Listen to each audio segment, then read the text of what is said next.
आपका ध्यान लगाते समय मन में केवल आप रहें और संसार का कोई विचार बाधा ना डाले। इसका कोई तरीका तो होगा?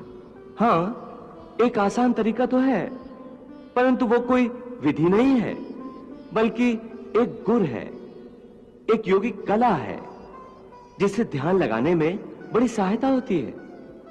वो आसान तरीका, वो योगिक कला क्या है मधुसूदन?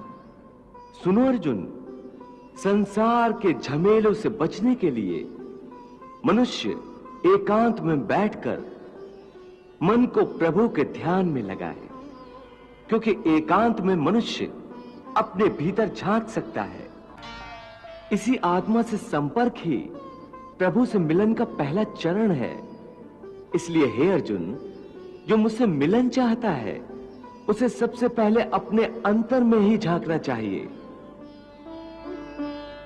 और यह तभी संभव हो सकता है जब मनुष्य का अपना शरीर उसके नियंत्रण में हो।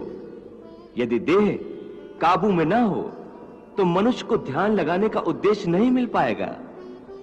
हे अर्जुन, जब तक मनुष्य अपने अंतर की शुद्धि नहीं कर लेता, परमात्मा से ना तो संपर्क कर सकता है और ना ही आत्मा परमात्मा में लीन हो सकती है। और यह भी समझ लो कि जब ध्यान लगाने का पहला उद्देश्य, क्योंकि अंत शुद्धि है, इसलिए वो स्थान भी पवित्र होना चाहिए जहां ध्यान लगाया जाता है।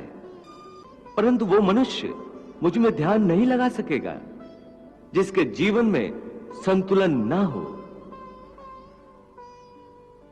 ध्यान लगाने में सफलता के लिए मनुष्य को संतुलन का पालन करने वाला होना चाहिए। मेरे भक्त को चाहिए कि वो ना इतना खाए कि यूं लगे जैसे वो केवल खाने के लिए जीता है, ना ही इतना कम खाए कि हड्डियों का ढांचा बन जाए, न इतना सोए कि दिन को भी रात समझे, न इतना कम सोए कि रात को भी रात न समझे। इस सफर में प्रकृति कदम